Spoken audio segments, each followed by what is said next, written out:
대전, 세종, 충남 현안과 이슈를 진단하는 5시엔 대세남. 안녕하십니까. 5시엔 대세남 김영철입니다. 설 명절을 지나니 이제 정말 4.10 총선이 코앞으로 다가왔습니다. 많은 국민들이 고향을 찾는 명절 기간은 지역 민심의 변곡점이 될 수 있다는 점에서 여야 모두 민심의 향방에 촉각을 곤두세우게 되는데요. 지역 정치권도 여야 할 것 없이 본격적인 총선 체제에 돌입하며 현장에서 확인한 설 민심을 인사말과 함께 메시지로 전하고 있습니다.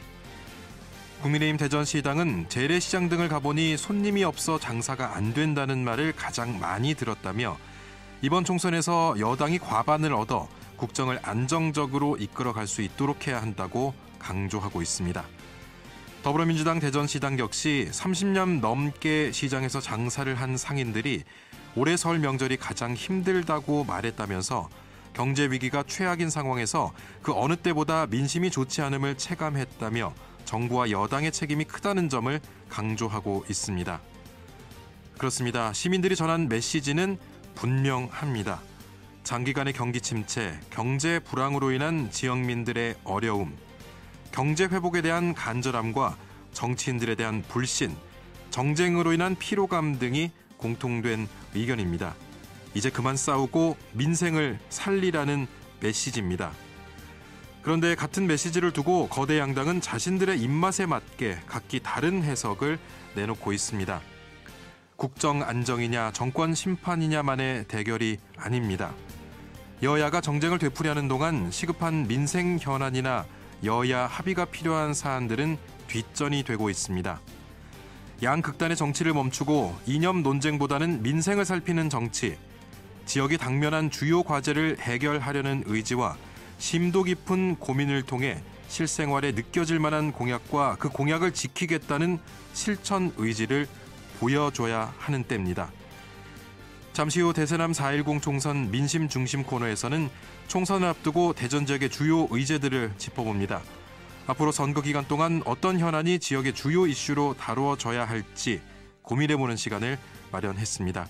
청취자 여러분들의 많은 청취와 관심을 부탁드리면서 2월 16일 금요일 5시엔 대세남 시작합니다.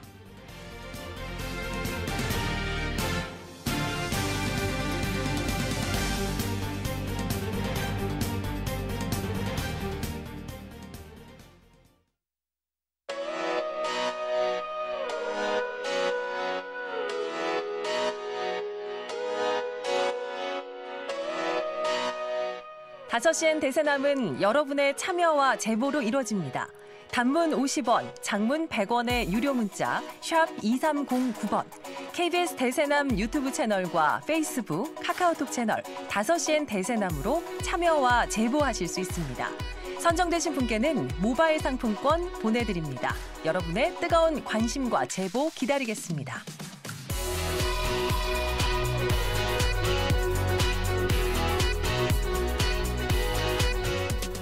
키워드로 보는 뉴스 브리핑 만나보겠습니다. 오늘 방송은 사전 제작된 녹음 방송입니다. 방송 시점에는 관련 상황과 내용이 달라질 수 있다는 점 청취자 여러분께 양해 말씀드립니다. IMTV 정진호 PD와 함께 하겠습니다. 정 PD 어서 오십시오. 네, 안녕하십니까. 정진호입니다. 예, 오늘 첫 번째 키워드 어떤 겁니까? 네, 첫 번째 키워드는요. 인구가 준다고 해서 신규 주택을 줄이진 않지 않습니까? 입니다. 예, 그렇습니다. 네, 너무나 당연한 예, 이야기죠. 맞습니다. 예, 저출생 여파가 이어지면서 그 2년 뒤인 그 2026년에는요. 우리나라 초중고등학교 학생 수가 500만 명을 밑돌 것으로 이런 분석이 좀 나왔습니다. 예. 한국교육개발원에 따르면 그 전국의 초중고등학교 학생 수가요. 올해 513만 1218명에서요. 2026년에는 483만 3026명으로 줄어들 것으로 예상됩니다. 예, 학령 인구의 감소세가 심각하군요. 네, 맞습니다. 2029년에는 그 427만 명대까지 떨어진다는 예측도 있으니까요. 예. 이거 정말 좀 심각한 문제인데요. 대전은 올해 14만 8,506명에서요. 2029년에는 11만 8,170명으로 떨어지고요. 충남도도 22만 9,411명에서 19만 3,754명으로 줄어들 걸로 예상됐습니다. 예. 다만 이제 세종은요. 전국 17개 시도 가운데 유일하게 학생 수가 좀 늘어날 걸로 예상이 됐는데요. 올해 6만 3,337명에서 2029년에는 6만 5,736명으로 아주 소폭 늘어날 것으로 전망됐습니다. 예. 그리고 이제 출생아 수가 줄어들면서 이 초등학교 1학년 학생 수도요. 올해 34만 7,950명에서요. 2029년에는 10만 명 가까이 줄어든 24만 4,965명까지 감소될 예. 걸로 분석됐습니다. 그러니까 상대적으로 좀 젊은 인구가 많은 세종시를 제외하고는 모든 시도에서 학령 인구가 크게 줄게 되는군요. 네, 맞습니다. 예. 이렇게 이제 학령 인구가 줄면서요. 그 정부 차원에서는 교원 감축 이걸 좀 예고하고 있거든요. 예. 얼마 전 정부는 그 초중등 공립학교 교원 정원을 4,296명 감축하는 내용의 지방교육 행정기관 및 공립의 각급 학교에 두는 국가공무원의 정원에 관한 규정 일부 개정령을 이제 입법 예. 예고했습니다. 이는 지난해 3,401명보다 26.3%나 확대된 수치인데요. 예. 정부 계획대로라면은 공립초등학교의 교원 정원은요 2,124명이나 줄게 되고요. 중등교원 정원도요 2,172명 감축될 것으로 보입니다. 예. 아니, 학생 수가 줄어들게 되니까 그만큼 교원의 수도 줄이겠다는 건데 사실 지금 상당수 학교에서는 과밀학급 이야기가 계속 나오고 있고요. 이런 가운데 무턱대고 교원 수를 감축하는 정책 이거 문제가 없을까요? 네, 그 부분이 굉장히 중요하거든요. 예. 현재 또 이제 교사 한 명이 담당해야 할 학생 수가요. 물론 이제 지역에 따라 편차가 있지만은 예. 상당수 학교에서는 이 과밀학급 문제 상당히 심각합니다. 교사 한 명이 담당할 학생이 많을수록 당연히 그 교육의 질은 좀 떨어질 수밖에 없겠죠. 예. 그래서 연결 지어지는 것이 이제 사교육으로 넘어가는 그런 현상들도 많이 보이지 않습니까? 네, 맞습니다. 그래서 이제 학생 수 재배치, 교원 재배치 이런 얘기도 나오고 예. 있지만요. 인구가 줄어든다고 해서 정부가 이 부동산을 줄이는 정책 이런 거는 취하지 않지 않습니까? 예. 오히려 대출 규제까지 풀면서 이 신규 부동산 늘리는 그런 추세죠. 예. 단순히 이제 절대 숫자를 놓고 교원의 수를 줄이는 거를 논의해서는 안 된다는 목소리가 높은데요. 예. 학령 인구 감소를 단순한 경제 논리로 접근해서는 안 될 것 같습니다. 예. 두 번째 키워드 알아보죠. 네, 두 번째 키워드는 하나씩 나오는 주민 의견입니다. 어느 지역의 이야기입니까? 네, 대전과 충남 금산의 행정구역 통합이 지역사회의 관심사 가운데 하나가 됐죠. 예. 저희 방송에서도 몇 차례 소개를 해드렸었는데요. 일단은 박범인 금산 군수가 기자간담회에서 이 주민 의견이 모이면은 군수직을 걸고라도 추진하겠다. 예. 이런 의사를 밝힌 이후에 금산군 의회가 행정구역 통합을 위해서 국회가 특별법을 제정해라 이런 예. 건의안이 또 만장일치로 채택이 됐고요. 대전시 의회에서도 지금 긍정적인 목소리가 나오고 있습니다. 예. 그리고 좀 조심스럽긴 하지만 이장우 대전시장도 긍정적인 모습을 보이긴 했어요. 네, 맞습니다. 이장우 대전시장은 금산은 대전과 워낙 밀접해서 이 행정구역으로 들어오면은 우리한테 도움이 될 거다라면서요. 금산군과 충청남도의 뜻만 일치한다면은 받아들일 수 있다 이렇게 발언했는데요. 예. 하지만 김태흠 충남지사는 이 서천 특화시장 화재 성금을 전달하러 온 이장우 대전시장에게 대전 금산 통합은 있을 수 없는 일이라면서요. 메가시티를 논의하는 다 같은 충청인데 이렇게 지역적으로 대전 금산만 움직이는 거 이거 적절치 않다. 이렇게 좀 강하게 반대 입장을 분명히 밝혔습니다. 이 문제가 총선을 앞두고 정치권의 공방에 그치지 않기 위해서는 금산 군민 그리고 대전 시민 이 의견을 들어보는 게 가장 중요해 보이는데요. 네, 맞습니다.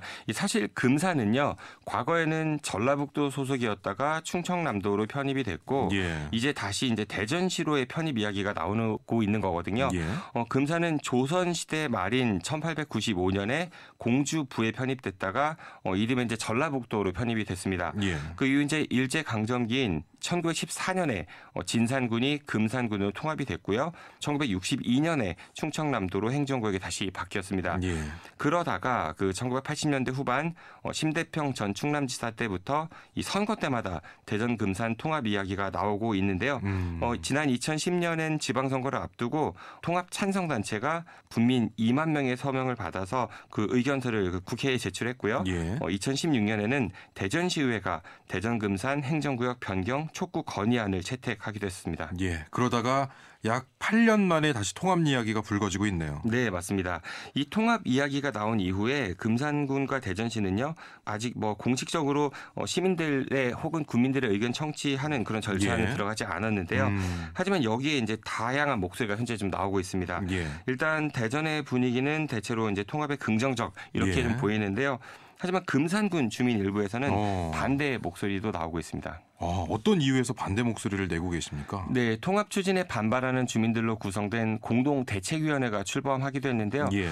이들은 자연 환경이 잘 보존된 금산이 산업 용지로 쓸 그런 싼 땅이 필요한 대전에 편입이 되면은 금산 여기저기에 산업단지 만들려고 할 거고 그렇게 되면은 금산은 기존의 관광 인프라와 농업 기반 이게 망가져서 오히려 손해다.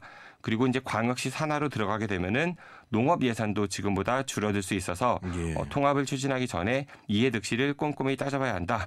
그런 주장을 하고 있습니다. 예. 그리고 또 이제 금산 북부 주민들은요 대전하고 예. 가까우니까 통합에 좀 더 찬성 입장이 많지만요. 하지만 금산 남부 쪽 주민들은 대전과 거리가 멀기 때문에 오히려 전라북도 무주나 진안과의 통합을 더 예. 원하고 있다. 이런 이야기도 나오고 있습니다.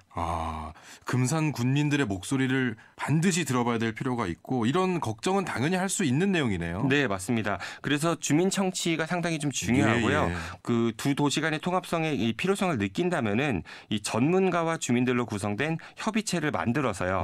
관련 사안을 하나하나 꼼꼼하게 따져본 다음에 그 결과를 놓고 다양한 의견을 듣는 과정 그리고 그 안에서 피해를 보는 분들이 있다면 어떻게 보상해야 될지 이런 논의들도 반드시 좀 필요해 보입니다. 예, 오늘 소식 여기까지 듣겠습니다. 키워드로 보는 뉴스 브리핑 아힘TV 정진호 PD였습니다. 고맙습니다. 고맙습니다.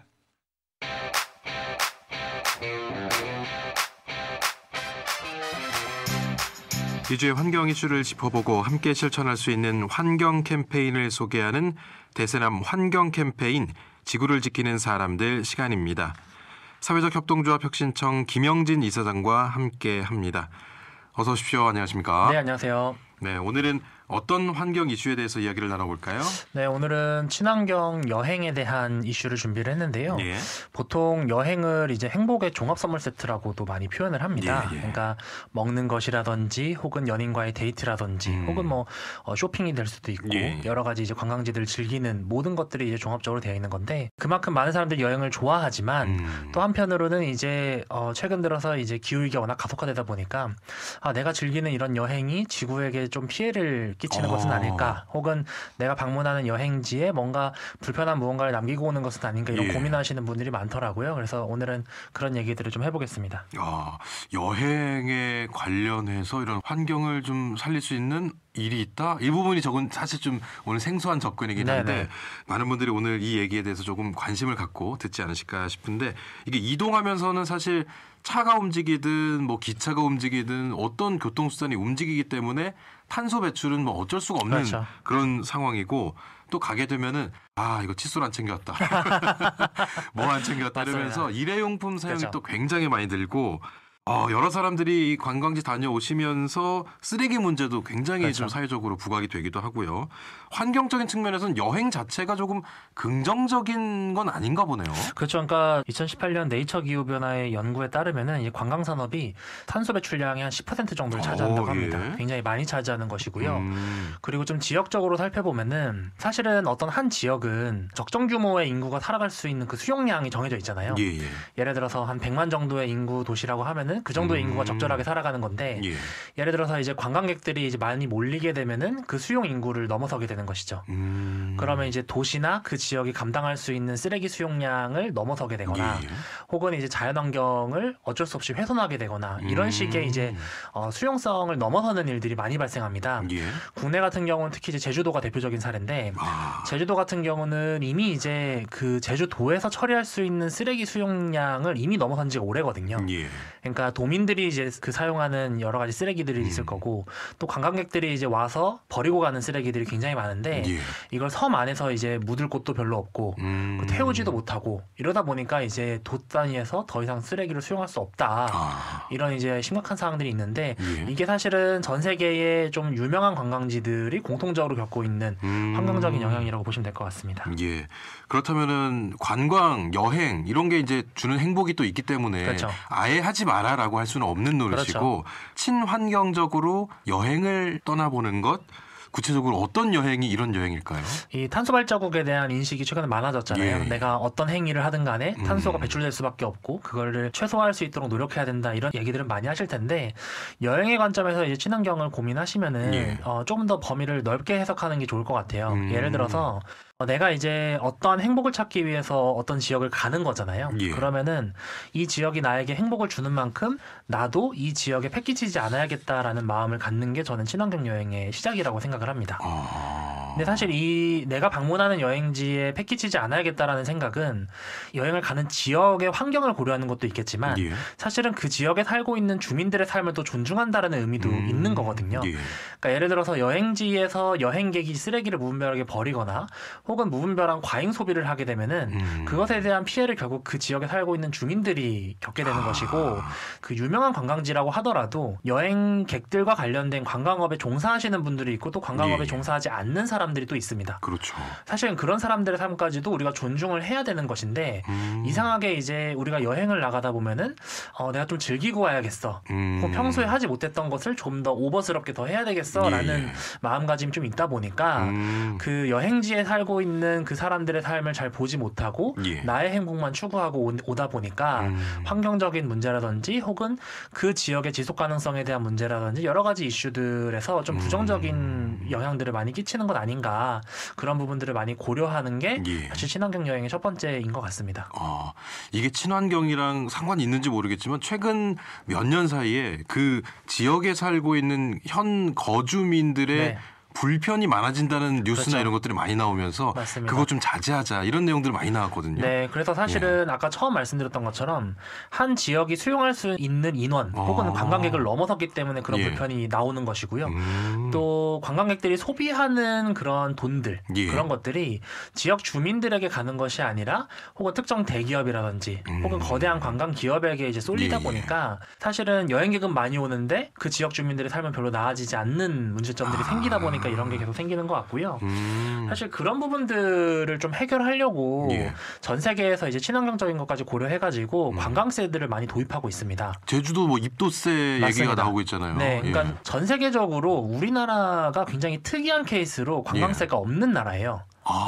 있는 곳이 많습니까? 거의 대부분의 나라가 다 관광세가 있습니다. 그러니까 아까 이제 입도세 말씀하셨던 예. 것처럼 제주도에 들어가는 외지인들, 예. 육지 사람들이나 외국인들 같은 경우는 거기에 이제 세금을 비자처럼 내야 된다라는 거죠.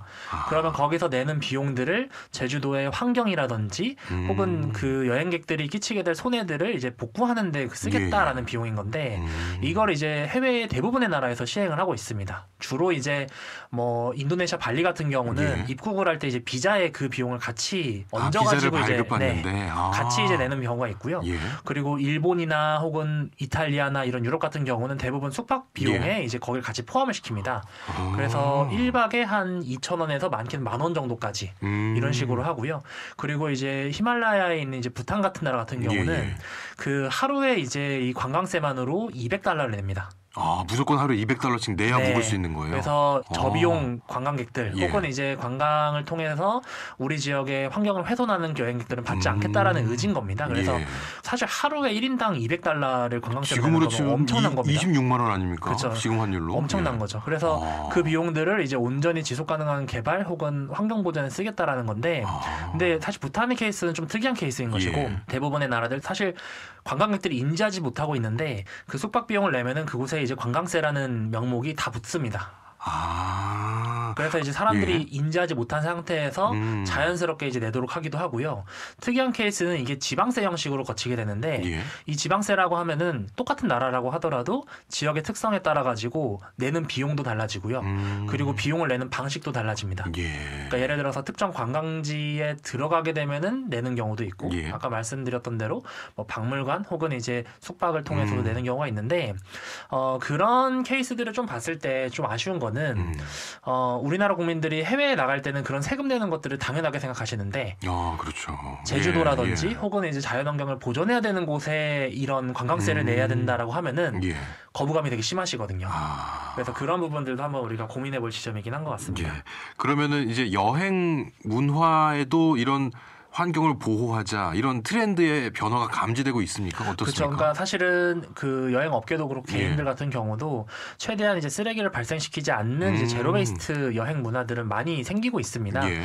그리고 이제 채식을 좀 즐겨 하시는 분들 같은 경우는 서양권에 있는 그 관광지들을 예. 가게 되면은 비건이 옵션인 그런 식당들이 많이 있거든요. 예, 예. 그래서 그런 것들을 보면서 여기는 비건 식당이 아니더라도 비건을 옵션으로 선택할 수 있는데 왜 우리나라에서는 이런 그 채식에 대한 선택권이 왜 존중되지 못할까? 그리고 이제 특히 또 최근 같은 경우는 여행을 가가지고 이제 물을 리필해야 되는 경우들이 많이 있잖아요. 그렇죠. 물은 뭐 계속 마시니까. 그렇죠. 그리고 이제 아니면 이제 식수를 이제 별도로 사서 일회용품을 써야 되는데 그런 이제 식수를 리필할 수 있는 가게들을 이제 정보 제공하는 어플리케이션 같은 것도 나왔습니다.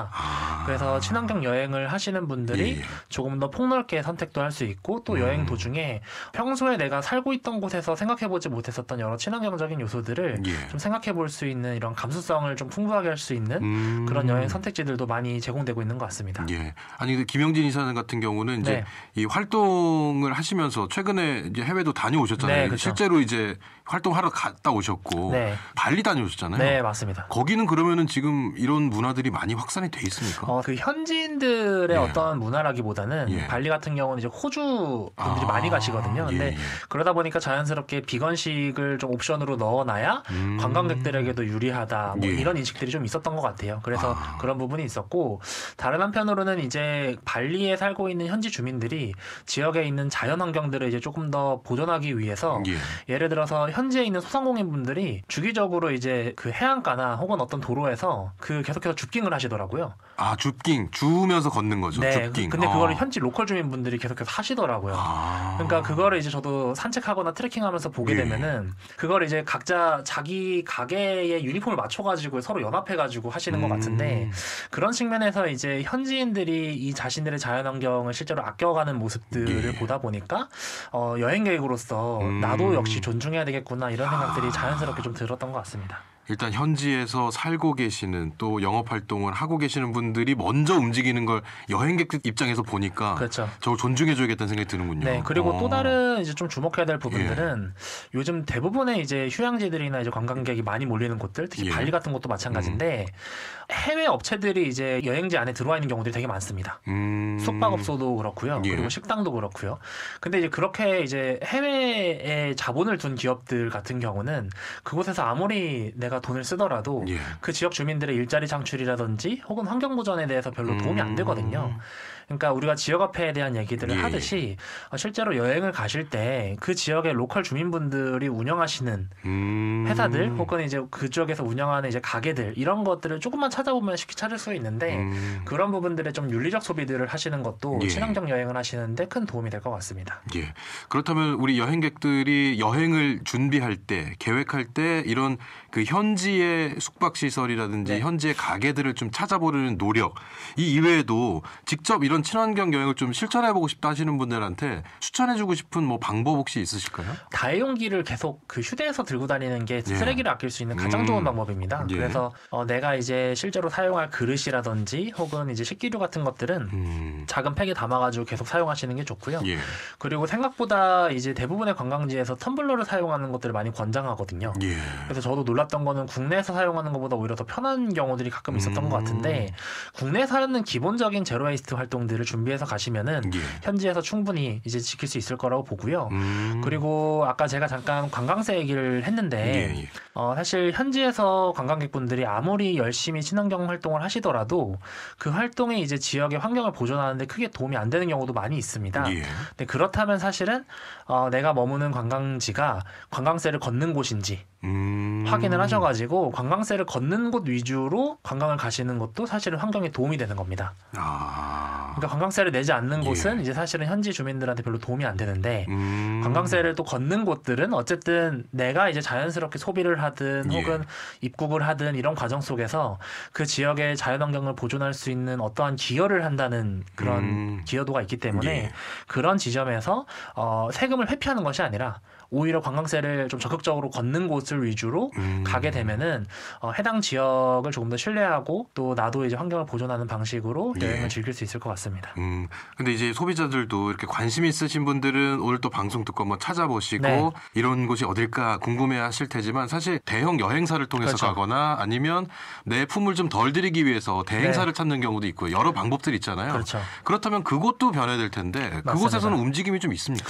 여행 그 관광객들 같은 경우는 모든 소비자들 중에 가장 그 제품에 대한 조사를 많이 하는 분들이에요. 그렇죠. 그러니까 여행객분들이 보통 예를 들어서 우리가 현지에서 그냥 식당 가는 걸 조사하는 것과 여행지에서 식당 가는 걸 조사하는 게 많이 다르잖아요. 그러다 보니까 관광업체들 같은 경우는 그런 부분들을 많이 고려하고 있기도 하고요. 또 일부 이제 공정관광을 이제 상품으로 내비치는 여행사들 같은 경우는 그 관광객들로 인해서 훼손된 여러 문화유산들을 다시 복원시키는 거를 상품으로 만들어낸 공정여행사도 있습니다. 그러니까 예를 들어서 이제 필리핀에서는 이제 계단식 논밭들이 되게 유명했는데 그게 이제 여행객이 너무 많이 가니까 그곳이 다 훼손이 된 거예요. 근데 이제 그 공정여행사에서 그곳을 이제 여행 상품으로 만들어가지고 그곳의 계단식 논을 현지 주민들하고 같이 복원시키는 걸 상품으로 만들어낸 이런 공정여행 상품들도 있고요.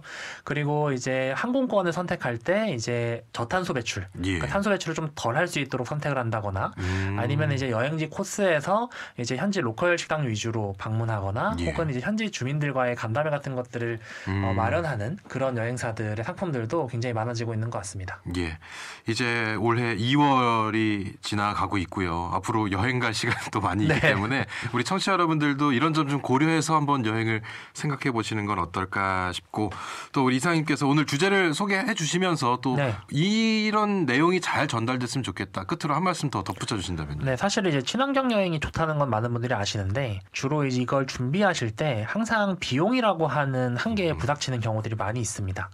그랬을 때 저는 이제 완벽한 친환경 여행을 저도 추구하는 것은 아니거든요. 실제로 불가능하기도 하고 장벽도 있고요. 그래서 친환경 여행을 고민하시고 준비하시는 분들이 비용이라든지 여러 현실적인 조건들의 장벽이 있을 때 어느 정도 절충안을 찾는 것도 충분히 괜찮은 선택이라는 것을 좀 말씀드리고 싶습니다. 그래서 너무 완벽을 추구하려고 해서 이 친환경 여행에 스트레스를 받으시기보다는 내가 충분히 이 여행을 친환경으로 즐기겠다라는 마음을 잘 갖고 그 안에서 내가 할 수 있는 선까지만 스트레스 받지 않는 선에서 잘 즐기시는 것도 충분히 좋은 친환경 여행이라고 생각이 듭니다. 예, 마지막으로 환경보호 실천 캠페인 하나 소개를 해 주시죠. 네, 친환경 여행 계획하기 관련된 얘기들을 좀 준비를 하려고 하는데요.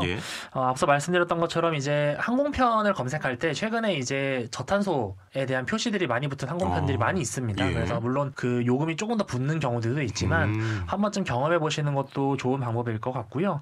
그리고 이제 호텔이나 이제 숙박들을 이용하실 때 주방이 있는 곳들을 찾아서 이제 이용하시는 것도 굉장히 좋은 친환경 실천 방법입니다. 그러니까 예를 들어서 주방이 있게 되면은 내가 기본적으로 설거지도 하게 되고 다회용기를 자연스럽게 이용할 수 있게 되는 거거든요. 그래서 주방이 있는 호텔 혹은 주방이 있는 숙박업소들을 잘 선택하셔가지고 현지에서도 다회용기를 많이 사용할 수 있는 그런 여행 계획을 짜시면 좋을 것 같습니다. 예. 자, 오늘 대세남 환경 캠페인 지구를 지키는 사람들 시간에는 친환경 여행에 대해서 소개해 드렸습니다. 사회적 협동조합 혁신청 김영진 이사장과 함께했습니다. 고맙습니다. 감사합니다.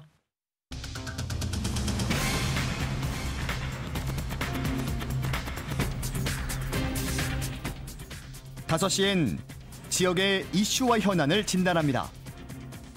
5시엔 대전, 세종, 충남 지역민의 목소리를 듣습니다.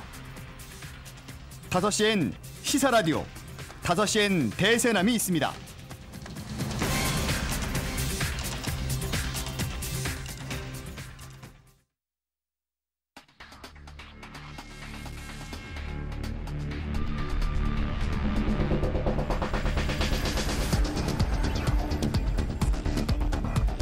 제22대 국회의원 선거를 앞두고 지역의 현안과 지역 민심의 향방을 살펴보는 정치 토크 시간 대세남 4.10 총선 민심 중심.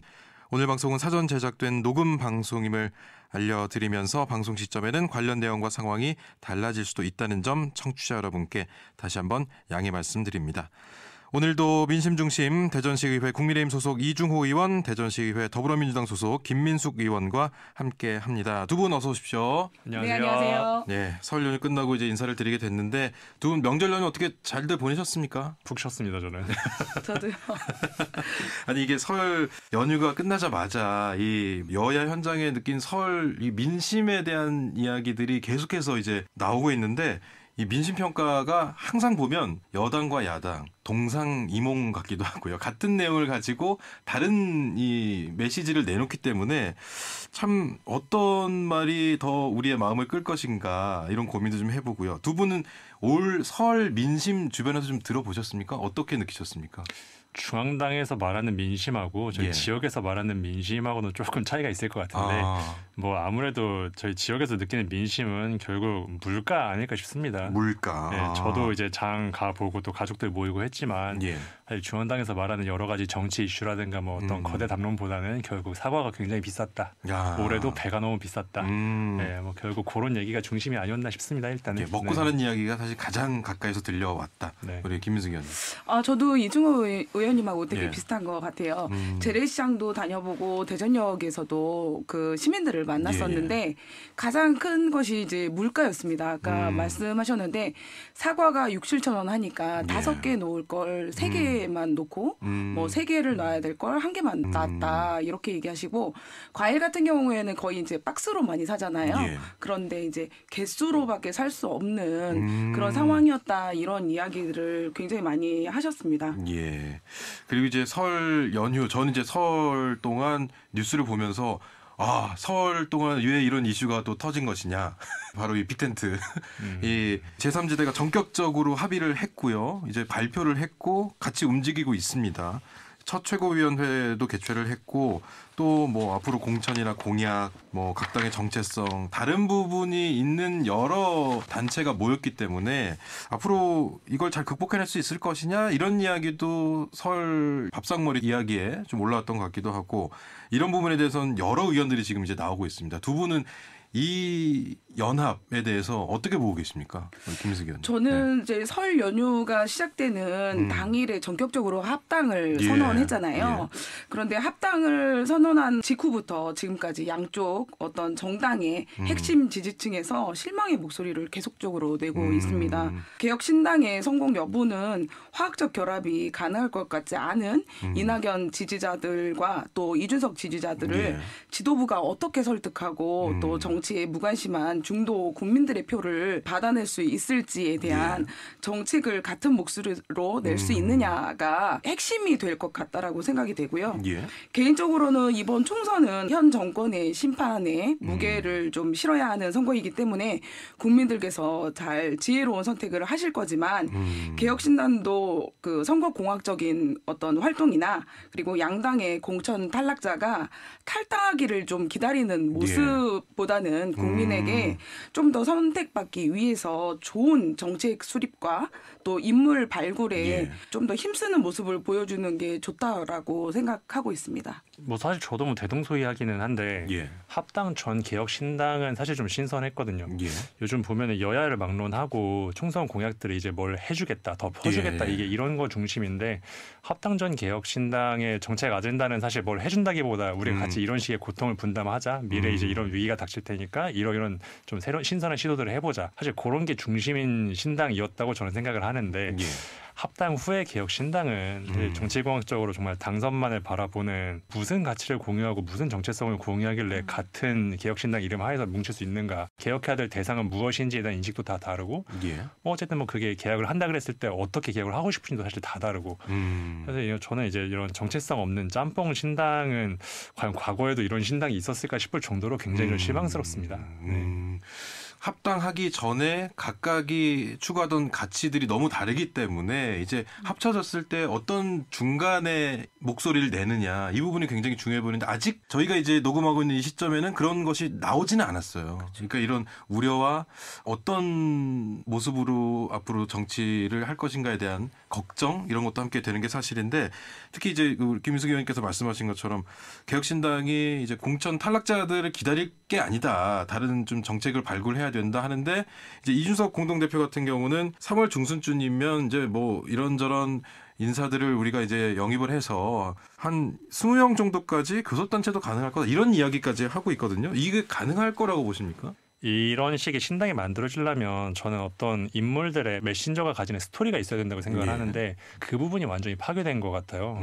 말씀하신 것처럼 새로운 사람들이 3월 이후에 뭐 공천에 탈락해서 혹은 뭐 가치에 동의해서 모인다고 한다고 하더라도 결국 그러기 위한 필요 조건들은 스토리를 가진 사람이 가진 그 가치 정체성을 따라갈 수 있는 사람, 그러니까 대의명분에 동의를 하는 사람이죠. 혹은 그런 사람, 혹은 뭐 현실적으로 보면은 15% 이상의 지지도를 이제 받으니까 뭐 최소한의 선거 비용 보전 받을 수 있는 사람, 그러니까 어떤 식의 이유들로 인해 가지고 뭉치는 건데 사실 지금 보면 그런 식의 지지율도 과연 15% 넘을 수 있을까 의문스럽고 비례대표 뭐 공천 받을 수 있을까 의심스럽고 이준석, 이낙연 이런 식의 당대표분들이 모였을 때 그분들이 공통되는 어떤 스토리를 가지는가 이 부분도 의문스럽고 사실 그래서 저는 3월 달에 사람들이 모일 수도 있겠지만 모인다고 하더라도 뭐 어떤 파급력이 있다거나 혹은 뭐 스토리가 있다거나 뭐 그렇지 않는 모임이 될 거라고 저는 예상을 합니다.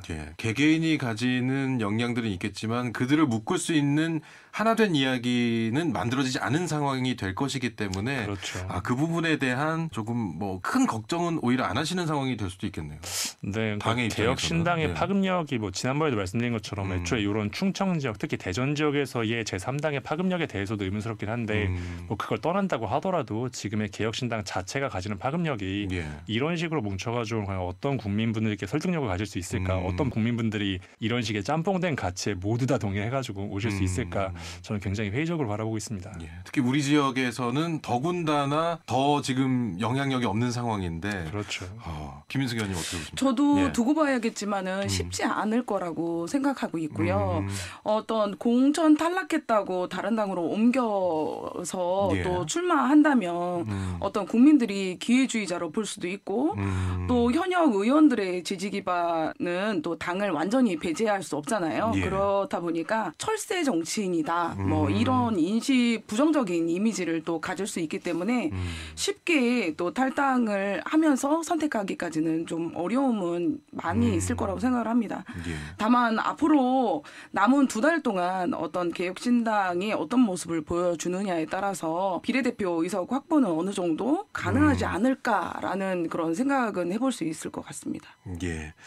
자, 그리고 지방정부에서 총선과 대선과 같이 좀 굵직한 선거는 우리 지역 현안을 해결하는 또 소중한 창구이기도 합니다. 사실 그동안 우리가 이루지 못했던 것들 이참에 조금 더 크게 소리내고 알리고 해결해 주십시오라고 목소리를 또 낼 수 있는 유권자들의 어떻게 보면 힘을 보여줄 수 있는 그런 기간인데 대전시가 지역 의제들을 발굴했고요.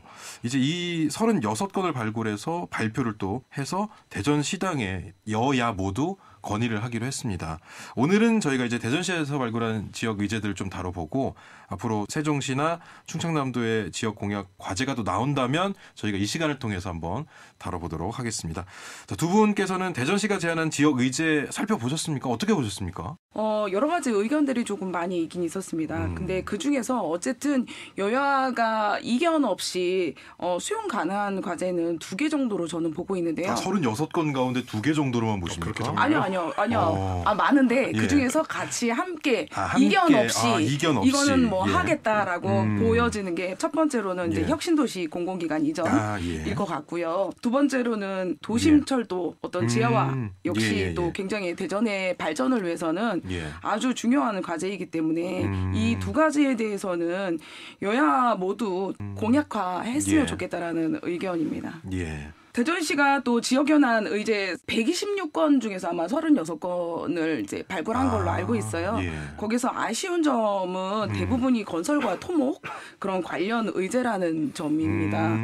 지역사회의 건강한 성장을 위한 거버넌스 강화나 사회적 자본의 확보 그리고 사회 안전망 확충 등 약간 소프트웨어적인 그런 현안들도 좀 찾아보면 많을 텐데 예. 이런 부분은 좀 관심의 대상이 아닌 것 같아서 좀 안타깝다라는 생각을 좀 해봤습니다. 예. 지금 보면은 진짜로 무슨 뭐 건설, 조성 이런 내용들이 대부분을 차지하고 있고 이중우 의원님께서는 어떻게 보셨습니까? 저는 예. 김민수 의원이 말씀해주신 부분 중에서 소프트웨어적인 부분은 예.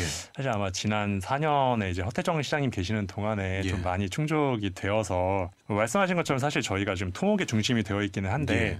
어떻게 보면은 이런 부분들은 시민분들이 느끼시기에 1차원적으로 딱 피부에 와닿지는 않을 수 있겠지만 이장훈 시장이 지금 표방하고 있는 인류 경제도시 대전 결국 예. 대전에 10년 후 100년 후에 무엇으로 먹거리를 가져갈 것이냐 이런 의지에 있어가지고는 지금 기반을 갖춰야 되는 것들 사실 굉장히 예. 어려운 작업들이거든요. 이런 부분들이 그래서 그런 아젠다들을 좀 중심적으로 배치했다고 저는 생각을 합니다. 그래서 예. 기본적으로 이제 이런 아젠다 가져간 거 뭐 저는 물론 긍정적이라고 판단을 하고요. 이 부분 중에서 저는 그 대전에 본사를 둔 기업금융중심은행 설립 이 부분 저는 사실 대전의 고질적인 문제가 기업이 없다는 부분이었거든요. 사실 찾아보면 상장 기업도 50몇 개가 대전에 본사를 두고 있고 많이 있긴 있는데 예.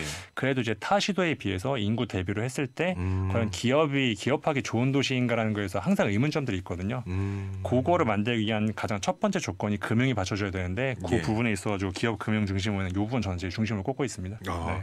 자, 그러면 이제 대전시 차원에서 이런 총선 공약 의제를 발표를 했고 그럼 이 가운데 두 분께서도 좀 중요한 가치라고 생각하시는 것 지금 꼽아주신 것 이외에도 내가 만약에 의제를 하나 건넬 수 있다면 난 이런 거 좀 던져보고 싶다 이런 게 혹시 있을까요? 저는 일단 제가 지역구가 둔산인 입장에서 예. 둔산에 살아보고 있는 입장에서 30년 된 둔산 신도시 뭐 딱 둔산 동뿐만 아니라 이제 둔산 지구를 다 포함해가지고 한 번쯤은 이제 노후화된 도시에 대해서 신도시로 이제 재개발하는 과정 어떻게 보면 대전이라는 이 도시가 철도만 깔리면서 역사가 한 100여 년 가까이 되는데 그 이후로 이렇게 제대로 된 재개발 한번 제대로 된 도시를 갈아엎어가지고 명품으로 만드는 이런 과정들이 없었던 것 같거든요. 뭐 예를 들면 도안 신도시 같으면 이제 신도시가 생긴 거고 예. 뭐 동구 같으면 이제 아직도 원도심 남아 있고 한 번쯤은 이제 도시가 변화하면은 우리의 미래상은 이렇게 된다라는 모습을 구현할 때가 됐는데 그런 부분에서 이제 둔산에 지금 정부도 힘을 싣고 있으니까 이 부분 좀 중점 과제로 가져가서 국회의원분들 많이 도와주시면 좋을 것 같다는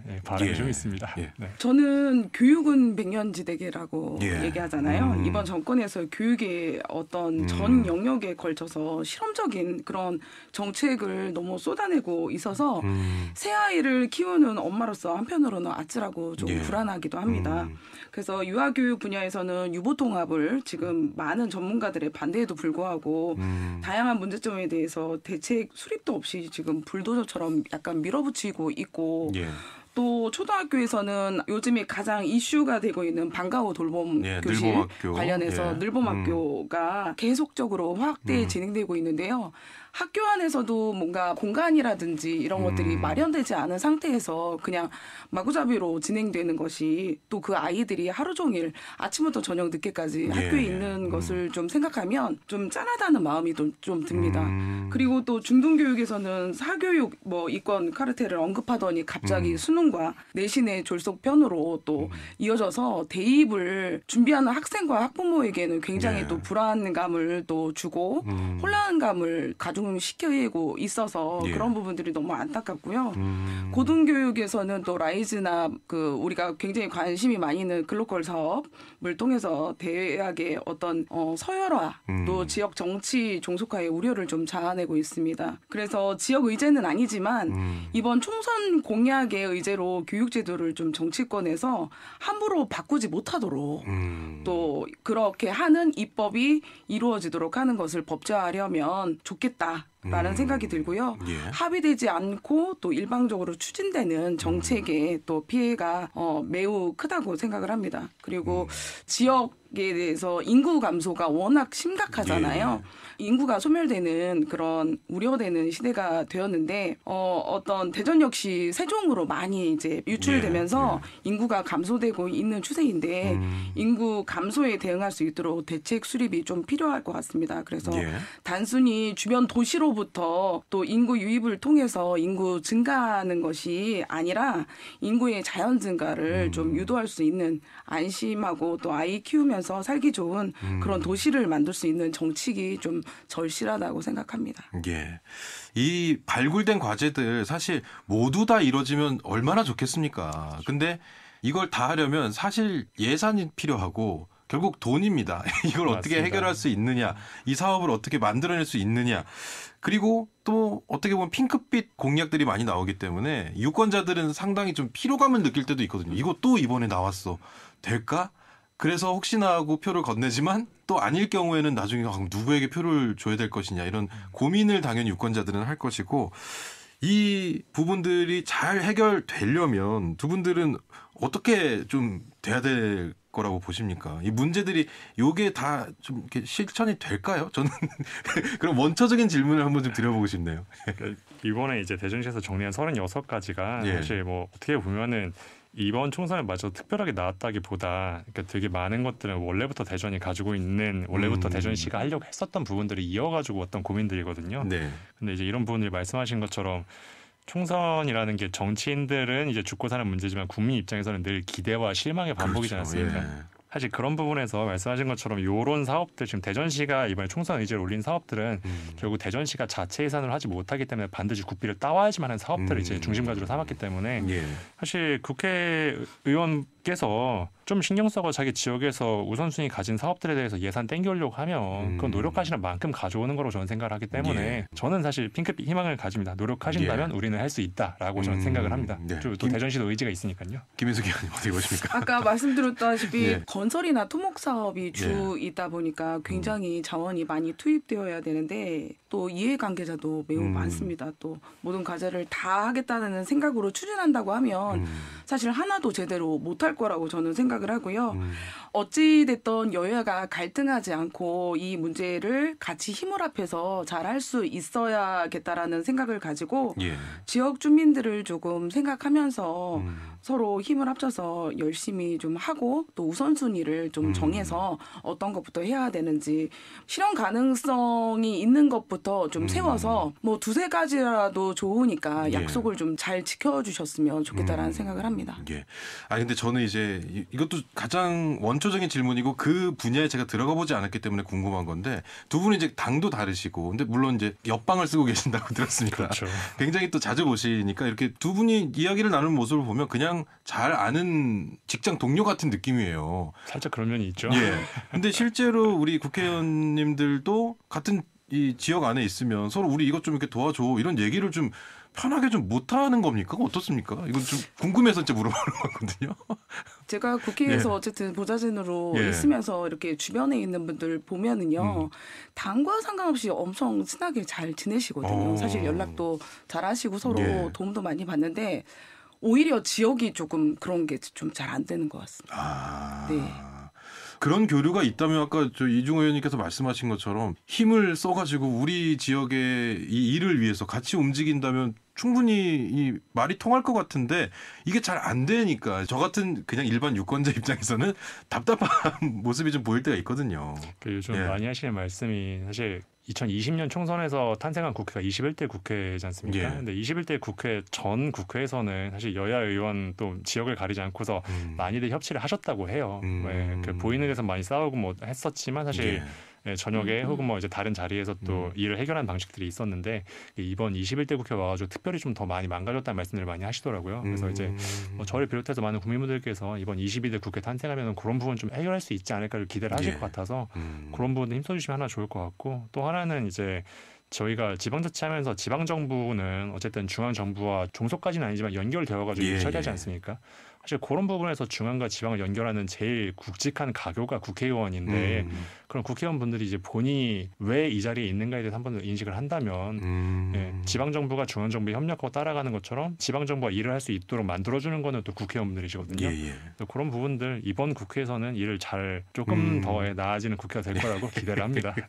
그러니까 이제 총선에 이런 의제들이 계속 나오고 우리 이 지역의 정치인들이 해결하고자 하는 과제들, 그러니까 공약이죠. 공약이 나오는 걸 보면 결국 이게 중앙으로 전달이 되고 거기서 필요한 예산을 받고 또 지역이 움직일 수 있도록 힘을 북돋아 주는 것, 이게 이제 필요한데 지역 정치권에서 이런 것들을 좀 제대로 추진하기 위한 노력, 지금 이제 이중호 의원님께서 말씀하신 이런 노력도 필요할 것 같고요. 또 어떤 좀 노력이 있어야 우리 지역이 더 발전할 수 있을까, 이런 좀 고민도 한번 해보면 좋겠는데요. 앞으로 어떤 노력이 있으면 좋을 것 같으세요?